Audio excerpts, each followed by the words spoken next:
समाधि शिक्षा है, कई दिन जो भी हमें प्राप्त होता है। हमारा सबसे पहले अगर हमारे जो वैदिक काल में और ऐसे भी वेदों में आता है कि मातृदेव भव, पहला जो हमारा गुरु है शिक्षा के रूप में, वो बच्चे का सबसे पहले माँ से भेंट होती है। और हमारा जीवन में जन्म से लेकर मृत्यु तक हम बहुत कुछ सीखते हैं, और सीखने के साथ साथ में बहुत कुछ छोड़ना भी पड़ता है कि जितनी भी चीजें सीखी जाती है वो सभी साथ में नहीं रह सकते हैं। तो इसीलिए बोला कि हमेशा से छोटा बच्चा होता है, छोटे बच्चे के अंदर में अपना उसका दिमाग बुद्धि विकसित होती है। उस समय में बहुत सी चीजों को, जैसे हमारे सब गुरु लोग यहाँ बैठे हैं, शिक्षक लोग बैठे हैं, आचार्य लोग भी हैं, इनको विशेष रूप से अपने परिवार में, घर में भी बात को ध्यान रखना है। और अपने को एक तरह से मैं आपको एक सूत्र के जैसे बता के जाने वाला हूँ। जो हमारे भगवान कृष्ण जी ने जो है, जब कंस के अत्याचारों से जब पूरा गोकुल और वृंद मंडल जो है 10,000, उन्होंने बोला कि कंस से हम मुक्ति कैसे पा सकते हैं, तो उन्होंने बोला कि जितने भी छोटे बच्चे हैं उनको आप जो है 11 साल तक, जब तक उनकी अवस्था 11 साल ना हो जाए तब तक उन बच्चों को जो है कुछ भी सीख के लिए टोकना नहीं है। वो चाहे कोई दौड़े, कोई घोड़े, कोई भी फाड़े, कुछ भी करे, उनको टोकना नहीं है। आजकल क्या होता है कि अपना बच्चे घर में कुछ, मान लीजिए छोटी चीजें, आपका कोई कंप्लेंट छोड़ दिया या कोई आपका फूलदान छोड़ दिया, तो आप तुरंत बच्चे को क्या बोलते हैं, ये बच्चा गंदा काम कर रहा है, गंदा काम नहीं करता। तो बच्चे के दिमाग में क्या गुस्सा पड़ जाता है, गंदा जीवन पर वो गंदे की वो शामिल नहीं कर पाता है। तो उसको बच्चे को क्या है कि अपने को कोई गवर्नमेंट जॉब तोड़ दिया तो उसने बच्चे को बोलना है, बेटा सवाल बहुत अच्छा काम किया तुमने, तेरे क्या है कि अभी नया करना है, और क्योंकि ये बहुत पुराना हो गया था, गंदा हो गया था, ये फूटना जरूरी था, फूटना जरूरी था। कितना आता है, 150-60 रुपये ज़्यादा तो उसका कीमत नहीं है, परंतु उसके दिमाग को जो है वो लोग रोक लेते हैं, उसकी जो मानसिकता को वो जो है वहीं की वहीं रोक देते हैं। तो इसीलिए बोलते हैं कि बच्चे को आप देखिए भी अपने जीवन में आप अनुभव करते होंगे। और मान लीजिए कि कहीं पर भी जो बच्चा क्लास में एकदम शांत बैठा रहता है, कुछ भी नहीं बोलता है, तो ये समझिए कि कुछ इसके दिमाग में कुछ जो है पूरी तरह से विकसित नहीं है। और जो बहुत बच्चा शरारती होता है वो कुछ सीखना चाहता है, और उस अवस्था में उसको ज़्यादा रोकना, उसके साथ में कोई भी किसी प्रकार का मार्ग नहीं करना, तो उसको विकास को हम लोग पूरा तरह से रोक देते हैं। तो इसीलिए आपने देखा होगा कि जो छोटा बच्चा है, उस बच्चे, बहुत से बच्चे जो शरारती होते हैं, बहुत बेकार तरीके से शरारती होते हैं, वो क्या है कि 12, 13, 15 साल तक, 15 साल के बाद वो शांत हो जाते हैं, वो फिर बहुत कम बोलते हैं। और जो बच्चा एकदम शांत रहता है 13, 14 या 15 साल तक, वो फिर जीवन पर हम लोगों को भी करता रहता है, बहुत ही बोलता है। आपने देखा होगा, अपने अनुभव में भी आपने आया होगा। तो इसीलिए हमेशा से छोटे बच्चों को ये जिनके ऊपर कोई भी इतना बड़ा नुकसान हो, उनको ये नहीं बोलना है कि गंदा चीज, उनको शाबाशी देना है, तुमने अच्छा काम किया। तो ये क्या है कि बच्चे के स्वभाव में होता है कि बच्चा, छोटा बच्चा जो है वो कभी भी जो आप उसको समझाते हैं वो करने का कम प्रयास करता है। जो आप करते हो, मान लीजिए कि कोई उसके पिताजी कोई बीड़ी पीने वाला है, दारू पीने वाला है, तो वो देख के वो पी लेगा, शुरू कर देगा। तो हमेशा से बच्चे के अंदर में यही भाव होता है। प्राचीन भारत में विशेष रूप से हमारे यहाँ पर पहले जब हमारे भारत के अंदर में, और विशेष रूप से आपका मार्केट वगैरह है, हमारा भी जन्मभूमि मान लीजिए मार्केट गई है, तो यहाँ पर पहले हमारे गाँव में एक तरह से पूरा विश्वविद्यालय होता था। यहाँ पर जो बनार भी है, सुतार भी होते थे, लकड़ी वगैरह काम करने के लिए, प्रजापति भी थे भगत बनाने के लिए, एक शिक्षा के रूप में ब्राह्मण पढ़ाने के लिए भी थे, एक क्षत्रिय रक्षा करने के लिए भी गाँव में थे। तो सारी गाँव में सारी व्यवस्थाएं बनी हुई थी। तो इसमें कहीं पर भी उनको किसी गुरुकुल विश्वविद्यालय में जाना नहीं था। बहुत से प्राचीन समय में जितने भी लोग कुछ भी बोले, भाई हम लोग को, कुछ लोग हो सकता है कि भाई पिछड़ा हुआ के, परंतु मैं समझता हूँ कि उस समय सबसे विकसित हम लोग थे। जो हमारी पद्धति थी, पहली व्यक्ति जब झोपड़ी के अंदर में रहता था, कितना भी आदमी तूफान आकर गिर जाएगा, किसी को थोड़ा बहुत चोट लग जाएगा।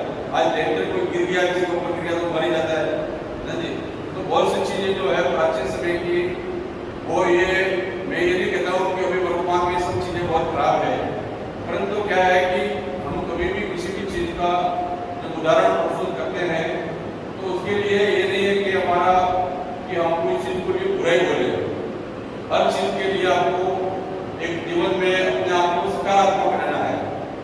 बहुत से अपने देखते हैं कि हम लोग विद्यालय के अंदर में छोटे छोटे विद्यालयों में बहुत दिव्य और भव्य रूप से विद्यालयों को विकसित कर देते हैं। तो ये क्या है कि कुछ अपने अंदर में आत्मविश्वास की भी जरूरत होती है। बहुत से अपने भारत में कामदाता है, हर एक गाँव में भी होते हैं, शहर में भी होते हैं, कहीं कहीं 2-4 लोग मिल जाएंगे। तो उनको प्रेरणा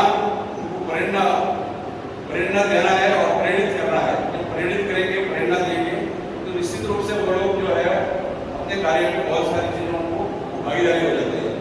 तो इसीलिए हमारी कोई भी चीज कोई भी खराब नहीं रही है, और हम लोग कभी भी इस बात पे मानते हैं कि हमारे जितने भी महापुरुष थे, मान लीजिए ऋषि जो होता है, ऋषि का मतलब है कि रिसर्च करने वाला, शोध करने वाला।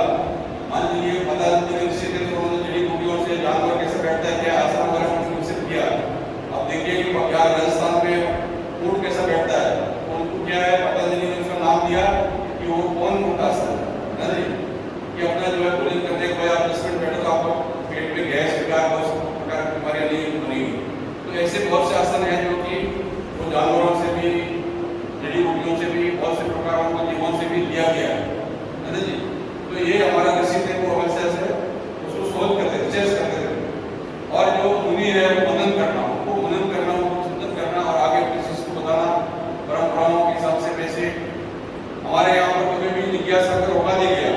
मान लीजिए कि कई अंग्रेज लोग होते थे तो बोलते सलेंट चुप रहो, ऐसे बोलते हैं, जो हमारे यहाँ ये बात नहीं। हमारे मन में जो जिज्ञासा है, उस जिज्ञासा को और बढ़ाने के लिए जिसकी निष्ठता जो है, यमराज से पिताजी से तो हमेशा पूछता रहता था, पिताजी आप यह कर रहे थे, कौन सा की डालोगे, आप कौन सी गाय दान करोगे, आप जो है किसको क्या दान करोगे, ब्राह्मण को कौन सा चावल प्राण सड़ावा चावल दे रहे हैं, या गेहूं दे रहे, कौन सा गेहूं दे रहे, कौन सा आम दे रहे। तो वो हमेशा से बच्चा तो पिताजी को इतना गुस्सा था, पिताजी को गुस्सा आ गया, बलिदान करके यमराज को, फिर आप यमराज को दान देता हूँ, मतलब मृत्यु को दान देता हूँ। तो उन्होंने इसके साथ यम से भी संवाद किया, यमराज से भी संवाद करके ज्ञान प्राप्त किया। और देखिए हनुमान जी को जो है, जब उनको मेरी इच्छा हुआ कोई बाल अवस्था में बोले मेरे को जो है ये सूर्य इसको खाना है, तो उनके कौन पिताजी बना दिया आपको खा लो।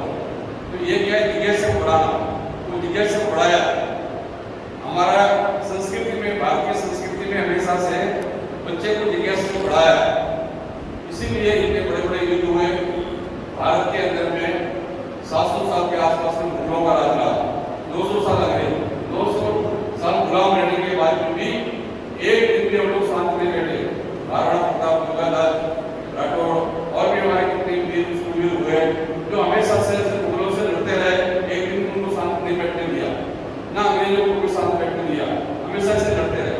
तो हमारा जो प्रक्रिया है, हमारी जो शक्ति है, हम लोग अभाव में भी, कितना भी अभाव हो, वो अभाव के अंदर में भी हम पूर्ण है, क्योंकि हमारे पास में बहुत से प्रकार की ऐसी शिक्षा नीति है अपनी, जो हमारी परंपरा से, जो करोड़ों वर्षों से, अरबों वर्षों से, हमारे वैदिक काल से ही हमारे साथ में है, हमारे खून में है, हमारे जो है रग में है।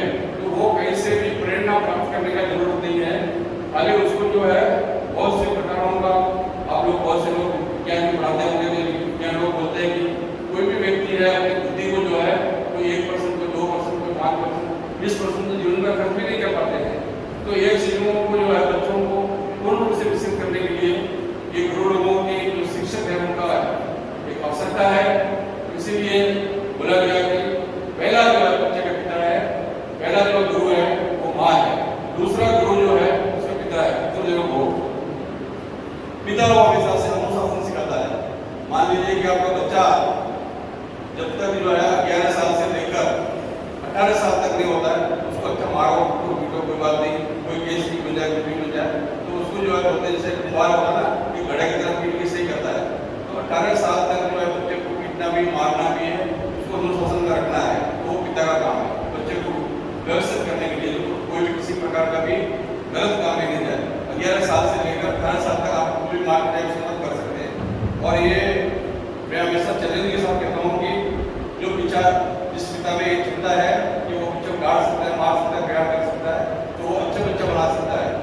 18 साल का हो जाए, 19 साल में प्रवेश होने के बाद में वो कुछ नहीं बोलना है। तो जीवन में जो कुछ बोलना आपको करेगा, वो ना आपकी बात सुनेगा, ना आपकी बात समझेगा।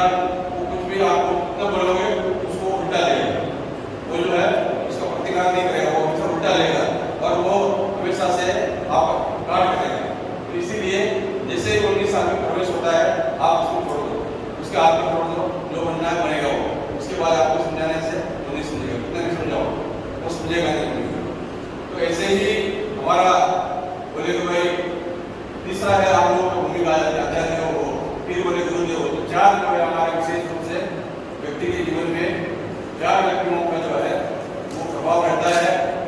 वो 19 साल के बाद में कोई गुरु है या मान लीजिए जिसका कोई सम्मान करता है या अपना माता है जिसकी वो मानता है, आपको लगता है कि इसकी बात मानेगा, तो उसके पास ले जाओ, तो वो जो है जीवन में और कुछ व्यवस्थित हो सकता है। कि आज के समय में हर व्यक्ति को अपना बहुत से प्रकार का तनाव है, टेंशन है, तो इनका अंदर में और एक को समाप्त करने के लिए इसे सुनते गीता में कैसे हो निर्वाण भगवान संतोषा निरवकामा मुझे विमुक्ता सुंदर सुखे गच्छन्ति प्राप्त होते। कि जीवन में हमारा बहुत से प्रकार का द्वंद्व है, बहुत से प्रकारों का विकार है, बहुत से प्रकारों का क्लेश है, पर उनका सबका समाधान जो है अपने अंदर में बोले कि हमारा जैसे उसको हम लोग खुद से नहा शीशे के ऊपर धुंध आ जाती है गर्म पानी से या मान धूल आ जाती है तो उसका एकदम बंद हो जाता है, उसमें चेहरा दिखाई नहीं साफ हो अपना सर। तो धुंधे बोले उन धुंधों से भी मुक्त होके अपने जीवन में बोले सुख और दुख। ये जीवन में क्या होता है कि कभी कभी आपको जो आपको सुख लगता है कुछ अवस्था आने के बाद में वो दुख लगने लगता है, वो बहुत आपको अनुभव करते होंगे। तो इसीलिए बोले दुख और सुख को सम समझना, जो ऐसा करना बहुत असंभव है, कठिन है, परंतु प्रयास बोले सम समझना है। जो सुख दुख से वचन गुणा देना करते हैं तब उस परम तत्व को परम साधना को हम पा सकते हैं, अपने जीवन में कुछ शांति अनुशासन ला सकते हैं। आप लोगों को विशेष रूप से बहुत हृदय से आभार है। हमारे गौरी जी जो है अपने हरिश्चंद्र सिंह जी, उन्होंने विशेष रूप से हमको आग्रह किया था और एक तरह से हमारे डॉक्टर साहब का भी हमेशा से रहता है। एक चमत्कार जो हमारे साथ में हो गया, जो हम लोग बोलते हैं कि महापुरुष जो होते हैं वो एक समय को एक दिन को बढ़ा देते हैं या कुछ पल बढ़ा देते हैं, क्योंकि जो प्रभु का भगवान का मिलान है, जो सुमिलान है उसको कोई बदल नहीं सकता है, परंतु कुछ सिद्ध महापुरुष होते हैं उसको परिवर्तन कर सकते हैं। तो मेरे साथ में भी ऐसे हुआ कि जब ये हरिश्चंद्र जी बोला कि भाई आपको 22 तारीख को आना है, तो हमारा 19 तारीख को पूरा जन्माष्टमी था, तो पूरा 19 तारीख को मैं करीब 20 तारीख को सुबह मान लीजिए 4-5 बजे तक मैं जगा रहा। फिर मैं एक तरह से 20 तारीख को 21 तारीख को पूरा वृंदावन में रहा। तो 21 तारीख को मैं इधर जब पहुंचा तो इन्होंने बोला कि आज तो 21 तारीख है, तो मैंने बोला 22 तारीख में समझा, तो मैंने 3-4 बातों को कम किया। मैं 21 तक बोला आप 5 बजे 6 बजे 7 बजे 8 बजे तक हमारे घर पे थे। तो मुझे भी आज मतलब जो है मैं 2 दिन से सोच रहा हूँ, समझ में नहीं आया कि रानी पटियाली का क्या चमत्कार हमारे साथ में हो गया कि एक दिन कहाँ गायब हो गया। तो कभी कभी जीवन में ऐसा कोई घटना ऐसा हो जाती है कि हो सकता है कि मेरा गलती हो या मेरा भ्रम हुआ हो, परंतु कभी कुछ ऐसी चीज़ हो जाती है कि जहाँ व्यक्ति को जो है वो पहुँचना है, कहाँ पर पानी पीना है, कहाँ खाना खाना है, कहाँ भोजन करना है, कहाँ आपको रुकना है, एक एक पल